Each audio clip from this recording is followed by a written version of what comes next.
Hello and welcome back to Authors and Espresso. I'm your host, Nadia Gilkes, and this is where we talk about all things books, writing, publishing, and beyond. Now, as someone who has spent a lot of time writing books, participating in festivals, organizing events, one of my favorite activities, and learning, sometimes the hard way, that what actually works is when you are sitting behind an author table at an event. And that is what we're going to talk about today. But first, I want to thank everyone who checked in after my last episode. I was very honest about burnout and grief and my mindset for the most of May and just not being able to mentally prepare episodes and show up like I normally have been. So I thank you for hanging in there with me. I thank you for reaching out. Sometimes your creators disappear quietly because there's a lot going on behind the scenes, and that's just real. But it feels good to be easing back into episodes now. And I look forward to next month bringing back some of those author interviews that we have all grown to love.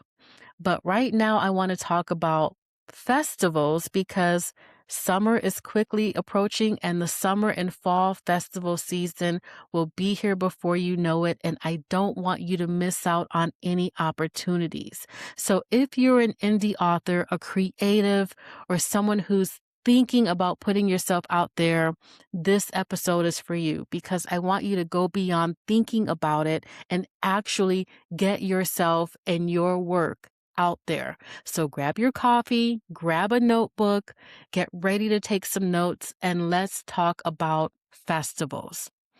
So I know that social media will make you seem like this is the only place to be.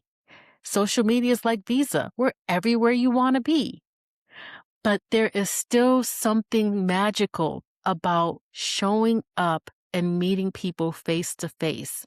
When you are at a author vendor event, when you're at a festival, when you're at a reader event, there is just nothing can replace showing up and seeing your readers face to face and them asking you questions and getting more information about your project and seeing the energy and the excitement you have over your work and being able to pick up your book in the moment with you, the author, standing there talking to them about it and willing to sign it, autograph it for them, and they're buying it on the spot and they walk away from your table with the excitement from you and they're sharing it with their friends and families.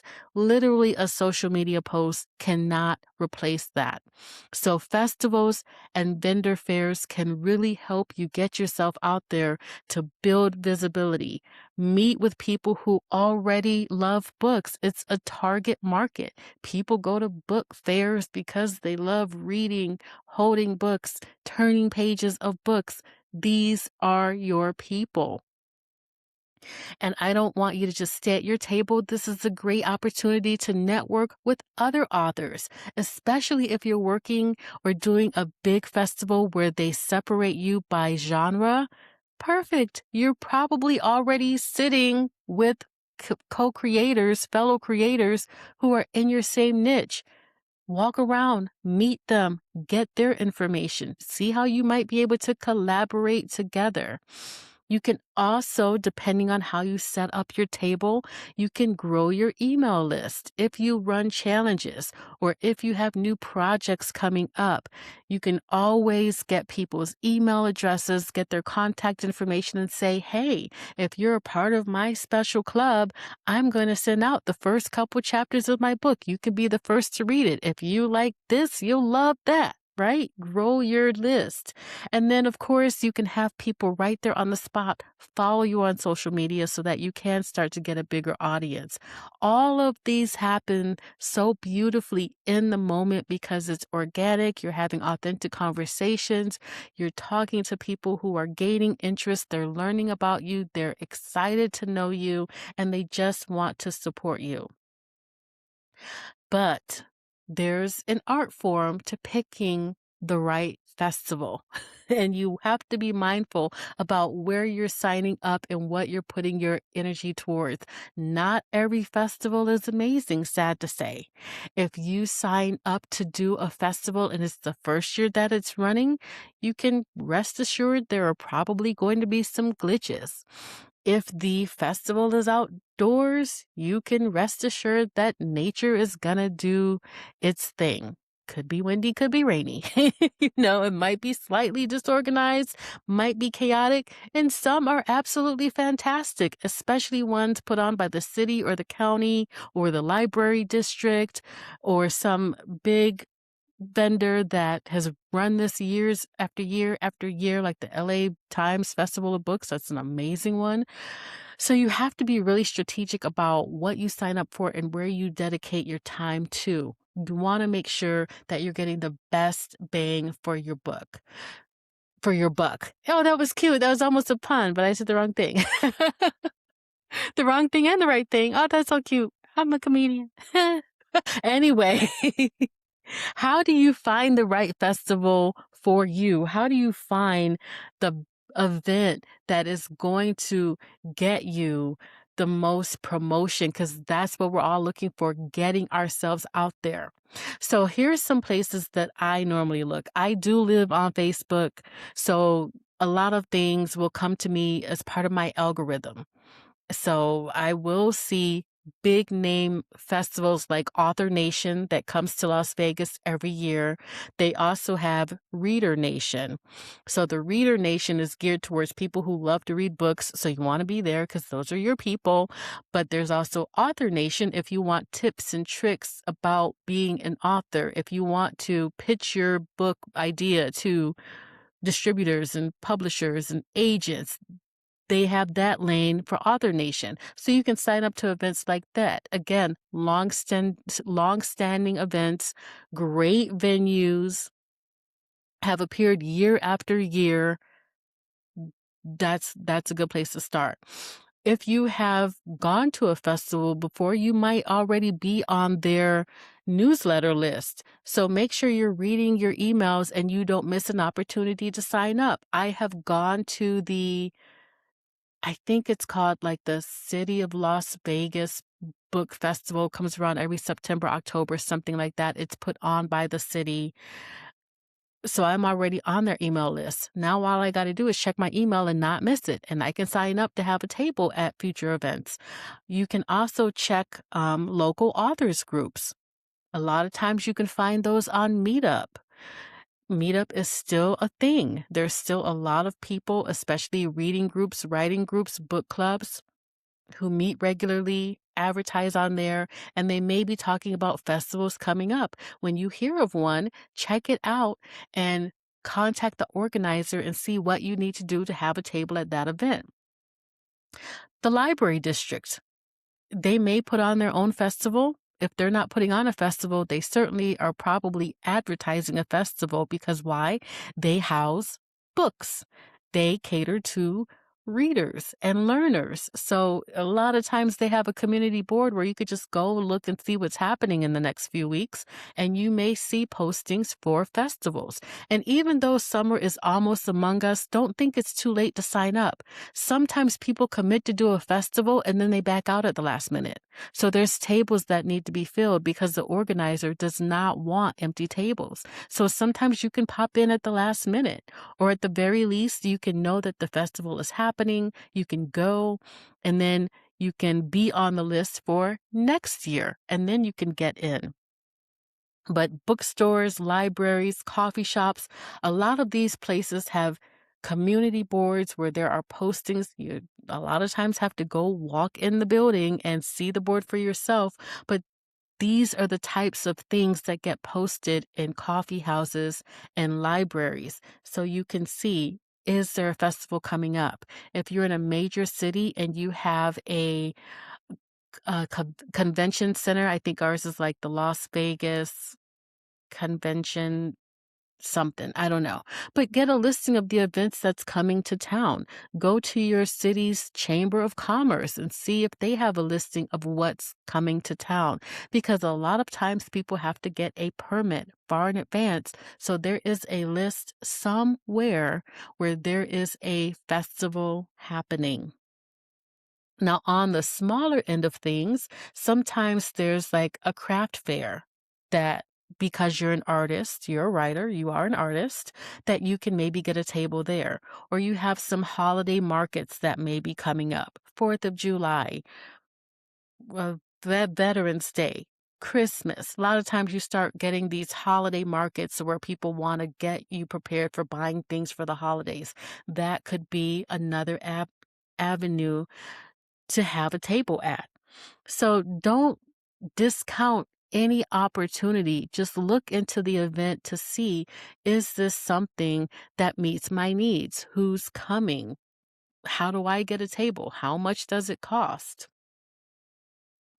So after you've gotten your list and you're checking out the different events that you can possibly sign up for, and you're weighing that against your calendar, what dates you're actually available, what might actually work for you, then I want you to be very specific and ask questions before just blindly signing up, because this can get expensive and you have to weigh, how much does your book cost? Is there a fee for me to participate? If there's a fee, how many books do I have to sell to cover that fee? Is it likely that I'm going to sell that many books or more? Or what am I looking to get out of this? Am I just looking for visibility and I don't really care if I sell any books? I just want to get in front of people. Or is it really important that this is worth my while and I walk away making at least X amount of dollars, whatever that number is for you? You want to make sure that you're asking the right questions so you're signing up at the right event. So the main question that you would ask, what is the vendor fee? What does it cost me to have a table at this event? And you want to be very clear. What is your cancellation policy? Because life happens. If it's non-refundable from the moment that you pay it, I don't know that I would jump into that, because life happens. You could get 2 weeks before the festival and some, you have an emergency. Someone passes away. You need to travel for some reason. You don't know. But if there's an opportunity for you to at least get some of your money back because you had to cancel due to no fault of your own, that's good to know, and that's good policy. So is the fee refundable? If so, what are the refund terms? Sometimes it's like a month before it's this, 2 weeks before it's this. At this point, it's non-refundable. Know all those things. My main question, my biggest question, my biggest concern, is this indoor or is this outdoor? Because Nadia don't like to be outdoor for too long. I like to go out my door, into my garage, into my car, drive to wherever I'm going, go to their garage, and then go into the building. Nadia does not like sunlight. So if weather conditions are important to you, you want to ask, is it indoor or outdoor? If it's outdoor, what kind of provisions do you have for us? Will I be under a tent, or am I exposed to the elements? Under what conditions will an outdoor venue be canceled? Is this rain, sleet, or shine, we're going forward? Or is this, if it rains, we're going to cancel, we'll let you know as soon as possible? If it's going to be 100 degrees, what will you have on site? Is there an ambulance standing by? Is there water available for us? And what are the provisions for bathrooms and such? All those things that go with outdoor, I want to know all of them. I suggest you ask them as well. Ask about the space. How much space will you have? again, if you're in a tent, maybe you've got a little more space where you can create a storefront, or maybe you just have a 6-foot floatable table. Do they give you a table, or do they just give you space and you need to bring your own table? You need to know all those things. Do they give you chairs? Most of the times, they'll give you 2 chairs and a table, but not always. If you really cannot stand for hours on end, you want to know that. If you're coming up in an electric scooter or a wheelchair, you also want to know, is this handicap accessible? Is this ADA accessible? How far is my parking from where my table is going to be? Am I able to drive my car up to the table, unload all my stuff, and then go park and come back? Or am I walking a mile and a half? And if you're doing the Las Vegas the City of Las Vegas festival that I went to last year, I walked really, really far away from the parking garage to get to the event. I don't know where the vendors parked, but I know where I had to park. If I had to haul a lot of stuff, it would have been a thing. So make sure you have things on wheels. I'm at a point in my life where everything I've got is on wheels. Book bags, all that have wheels. But you need to know these things because every festival is different. Is Wi-Fi going to be available if you're inside or even if you're outside? What are the setup times? What are the breakdown times? When a festival ends, you often have to be broken down and have your stuff off property within a set amount of time because, again, they got a permit to shut this area down. They need to get it back up and running within a certain amount of time. You need to be gone. You need to know that to make sure that you can work within the entire time frame of the event. And depending on how big the event is, what's the security situation? All those things are great things to ask when it comes to getting a table. And I'm going to say probably 7 times out of 10, this is going to be an outdoor event. So you need to prepare for that. If you are traveling to the event, and some are worth traveling to, like the LA Times Festival of Books, you just want to take all of this into account. Like look up the weather months in advance and say, what's the weather normally like in LA in April? If it's usually 50 degrees and you're coming from somewhere where it's routinely 108 degrees, you might need to dress accordingly. Just think of these things. If it might rain and the festival's going on anyway, have rain gear standing by so that you're not super uncomfortable and looking miserable and you spent all this time and money doing a festival and people took one look at your face and was like, nah, never mind, I'll go somewhere else. She doesn't even look approachable right now. You want to mentally prepare yourself for this event. Now, once you've gotten your list, you've checked out the events, you've decided which ones you want to do, you've sent in your vendor fee, you've sent in your application to have a table, they've granted you one, you're getting ready for your event. What do you take? How do you prepare? Let's talk about your setup because your setup means a lot. I mean, you are trying out of the hundreds or thousands of tables, you are trying to pull people into your space and get their attention when literally everybody else around you is vying for it. So a beautiful setup is going to make a world of difference. You want things to be easy. You don't want anything to be confusing. You want to think about the end goal. If your end goal is to make a sale, you want quick ways to make a sale. You want to make sure you've got everything designed and set up nice. So the first thing that I like to start with is the tablecloth. If you have the money to get a custom tablecloth, great. If not, Amazon has tons of tablecloths, and I like the fitted ones that fit on a 6-foot table and they shrink in so that they're not going to blow away, they're not going to blow in the wind, and they have every color you can think of. So if your book is a certain color or your company logo is a certain color and you want to match it, Amazon could probably get the job done for you for under $30. As you grow, as you bring in more money, get a custom tablecloth. It really does catch the eye. But right now, just something nice will work. Because the weather is going to do what the weather is going to do, you need to be prepared. Have paperweights if you're going to have flyers and business cards or postcard advertisements on the table. Have paperweights so that if it's windy, your stuff is not thrown all over. I was just working an event last week.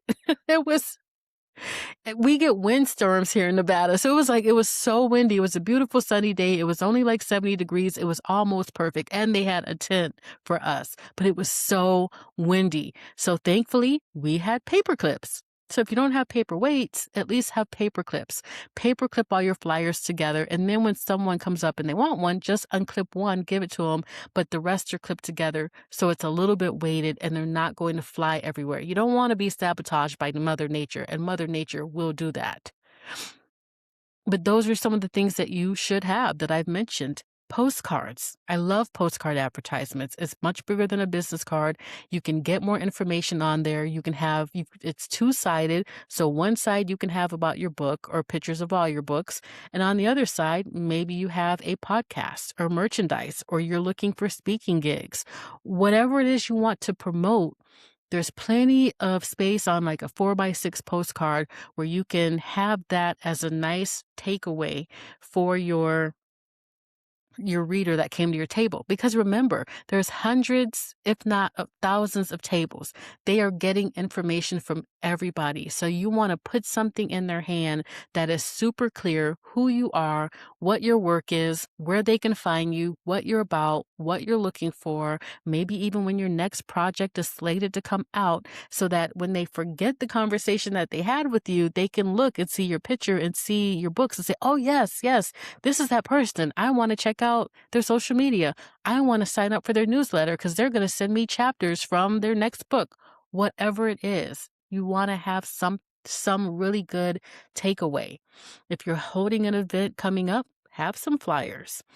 Have business cards. If you want people to contact you, maybe you are looking for speaking opportunities, put that on your business card and have that out there. And you also want to have things available by QR code, because that is the world that we are in today. People like to walk by, snap it with their phone, be brought right to whatever website, and they can sign up in the moment. Now, this is all easily done if you have linked yourself with a local printer. I know we have a great one here in town, and they have same-day service if you get your things to them by like 10 or 11 o'clock in the morning. You can for sure get bookmarks, business cards, postcards, that kind of standard size, flyers, whatever. You can get that same day or for sure next day. If you want some of those nice vertical displays or banners, sometimes that does take a little more time. But again, if you're working with a local printer, sometimes you're getting a faster turnaround time than if you ordered it. But then there are services like Vistaprint or Amazon or Google, or you could find other shops they can ship it to you. I think even like FedEx and Office Depot, Office Max, all of that, you probably can even go to those services and get something within a 1 or 2 week turnaround. But if your back is against the wall and you signed up for something last minute, or you realize last minute, oh my goodness, I didn't get this, I'd really like this, a local printer can often get you something within a day or two so that you have flyers, bookmarks, whatever for your event. So keep that in mind and try to plan ahead of time and price it all out. And again, when you're pricing out all these things, you want to take all of that into consideration. How many hours am I going to be there? What is the cost of printing the materials that I need? What is the vendor fee for me to have a table at this event? Count all that up. Look at how much you are charging for your book. Look at how much profit you get from the book, and determine, how many books do I need to sell to break even? Is it anticipated that I am going to sell that many books or more?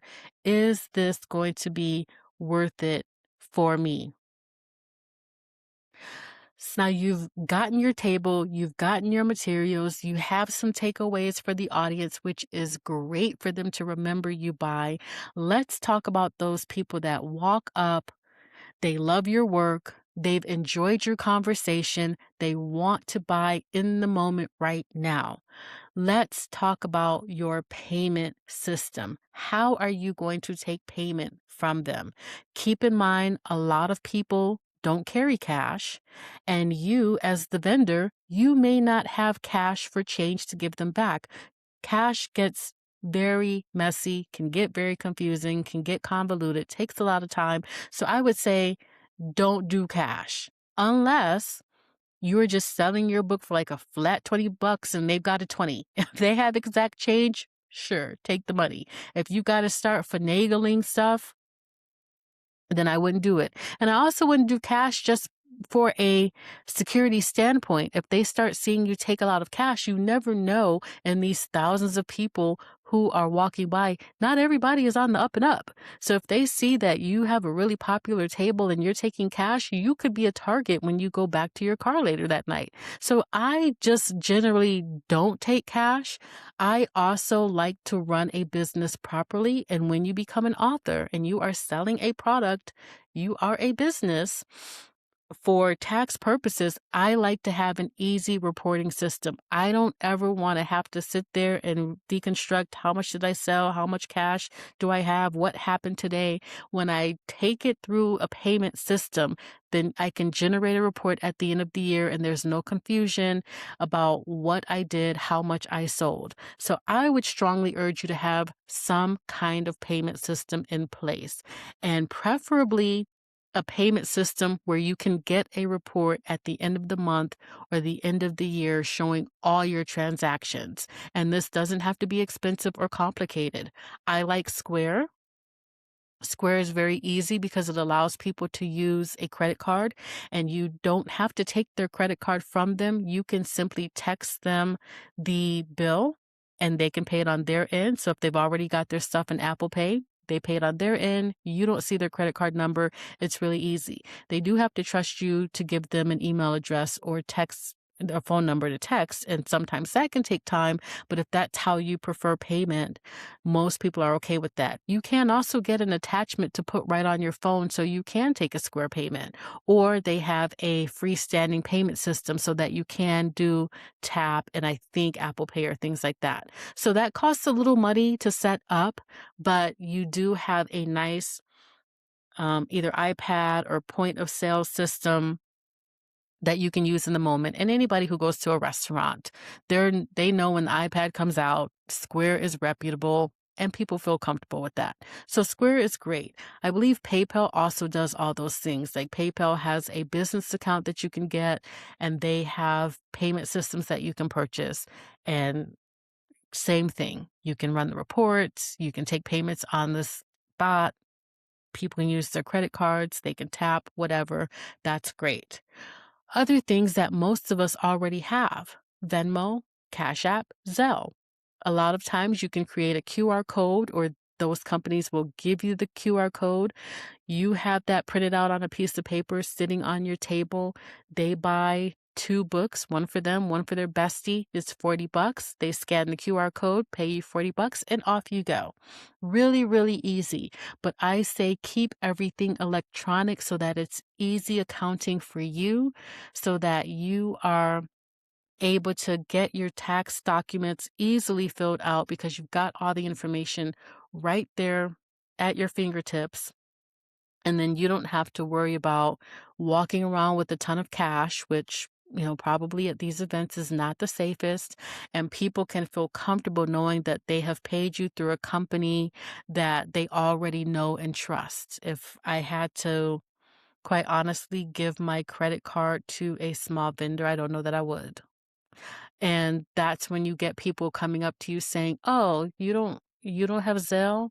You don't have Cash App? Okay, well, where else can I buy your book? Can I go on Amazon and get it? Can I go to your website and get it?" And then they may do that after the fact, but you may also have just lost a sale. Because again, they're talking to thousands of people and they might forget you 2 hours from now. Not personal, but a lot of people are vying for their attention. And if they've got to go back to you, they may not. Think about how often you go to a festival or a big event and you're going from table to table to table and you're getting literature from every table and you're so excited and every conversation is great and you're going to check on this and check on that later and do this, that, and the third, and you get home with your little swag bag and you put it in the corner. How often do you pick it back up? I do. But again, I love these things. Most people I know, throw it in a corner and forget about it. If they didn't buy your book on the spot, so that they can put it on their nightstand and start reading it. If they've got to go through all these flyers and postcards and this and that, they may or may not, and they may or may not remember to go back and buy your book. So if you have a chance to sell it in the moment, make it as easy as possible, as comfortable as possible for people to be able to pay you from their own phone. And it's just quick. When you got to start texting people or getting other things out to make the sale go through, you got other people behind them trying to wait in line, and the person behind them might go somewhere else because this is taking too long. Just make it easy. Now, something that people often don't think about when they're working a festival, and this is just really important for your own safety and personal comfort. If you can, take someone with you to help you work the table. Maybe while you're talking to people, they're off to the side checking someone else out. You've talked to them, you've gotten a buzz, they've got your energy. It's so great. They want to buy 2 or 3 books. Great. Step over here. Let Sandy check you out. And I'm just going to talk to the lady behind you if that's okay. It's so nice meeting you. Thank you. I so appreciate your support. When she checks you out, let me know. I'll go ahead and sign your book, whatever that is. But have somebody who can kind of help you. And especially if you have like merchandise, which a lot of people do, they have their own t-shirts. I know I have my book cover on an array of colors of t-shirts. I don't always sell those at festivals, but they're out there. Some people may have coffee mugs or cell phone covers, whatever. You can easily get tons of swag and product from things like Teespring or whatever companies are out there now. So if you're selling a bunch of stuff, it helps to have another person working alongside you to help you manage the sales so that you're not losing people who are waiting in the wings and they're like, okay, she's taking a long time on that person. I'm gonna just go to the table next to her and then I'll come back. And maybe they don't come back. Or maybe they only had so much they wanted to spend. And so they went and spent it somewhere else and then they couldn't come back to you. So just try to have somebody there to help you out if you can. Also, if you have to use the bathroom and you don't want to leave your merchandise and your books just out in the open unattended, I mean, maybe by the time you have to go to the bathroom, you've made friends with your people on either side of you and they'll watch your things and you watch theirs, but I think it's just better to have somebody that you brought with you, know and trust, who is going to be able to watch your things while you're gone for an extended period of time. Because what if the setup is you're at one side of the venue and the bathroom is way on the other side and it's a porta potty and there's a line? You could be gone for 30 minutes. You don't want people to be able to just walk by and grab something and keep it moving. And quite honestly, the person in the booth next to you is trying to sell their own things. They might not be able to spend as much focus and attention on your booth as you would or as you would want them to because they're trying to make their own sales. They're not going to neglect their own clients to talk to yours or hold yours off or whatever. So, I mean, some might, but you just want to have your own people if you can. And be mindful that, nature calls and you might have to run to the bathroom and it just helps to have someone there.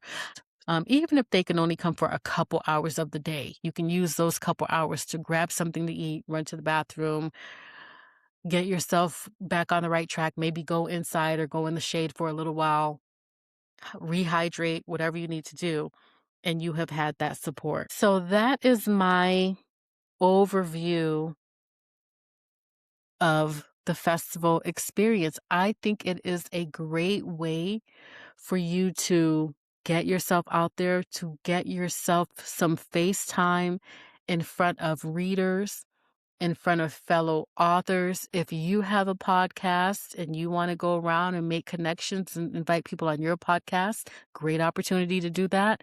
If other people have a podcast and you're looking to be a speaker, great opportunity to open yourself up and say, hey, I would love to come speak to your audience about whatever. Maybe you have a niche or maybe you have an expertise and their book is about something that's in your field. You can make connections that way. I think the best thing you can do is look up the festivals and commit to festivals that are long-standing and have a history of being well attended. I I think I said it before, I wouldn't go to a festival that's brand new. I mean, if you do it, just expect it to be a little chaotic, a little disorganized, and it's not proven yet. So you don't know how many people will be there. Some festivals can get really slow. They don't have a lot of foot traffic. Some festivals are busy all day, every day, and they run for 2 or 3 days. You wanna target the ones that are affordable with the highest amount of foot traffic. So that's what you're looking for. So I hope that this episode helped you as we turn the corner into summer coming around the bend and fall. Both of those seasons are a great time for festivals. And if you're not ready to work a table just yet, at least commit to going to one or two, seeing how they operate, talking to fellow authors, looking at how people set up their table. If you see a table that is really well done and catches your eye, take a picture of the author and their table. And then when you do feel comfortable being a vendor yourself, you have a blueprint for what you like and how you can set up and what setup seems to be effective. So there's great nuggets of wisdom that you can take away from the festival experience, even if you yourself don't have a table. And what I am going to do, because I've seen this done in the past, for some of these more highly attended festivals where maybe it's too expensive to get a table or the table's filled up because they go to their previous vendors first. They have right of first refusal and everybody always attends it, so you can't get in. Take postcard advertisements anyway. And as people are walking around with their swag bags, say, "Hey, I'm an author too. I'd like to give you my postcard. Can you add this to your swag bag?" Or, "Hey, my book's on Amazon. I would love for you to support me as well." And as you're walking through the crowd,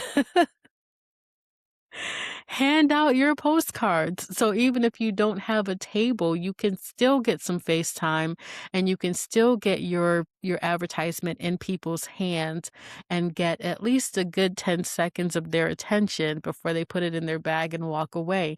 And I have seen that happen a lot of times. I don't even get a swag bag. I'll just put things in my purse. So as I'm taking things out of my purse later, I'm looking at everything.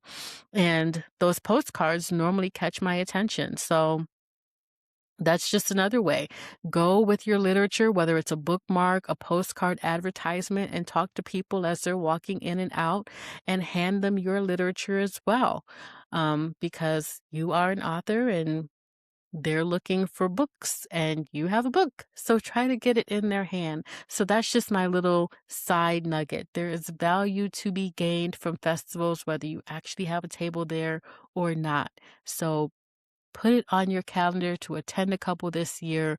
And if you have not already been a part of that experience, definitely put that as part of your marketing plan because there's nothing better than face-to-face time, having that one-on-one connection with the reader, letting them see your joy, your excitement, hearing about your journey, getting them to buy in, and then purchasing your books right on the spot, and they're taking away an autographed copy of your masterpiece. Nothing beats that. So I'm wishing you well this festival season. Please reach out to me. Let me know how it goes. If you do work a table, I would love to see pictures of it, especially if it's your first time working an author table. And just continue to find ways to put yourself out there because we do a lot of writing, we do a lot of work publishing, but it's the marketing that really drives our business forward. It's really the marketing piece of it, the putting yourself out there in front of the audience that's going to get you repeat readers, social media followers, people who are waiting for your next project. So put yourself out there. It's so important. Until next time, take care. Have an amazing day.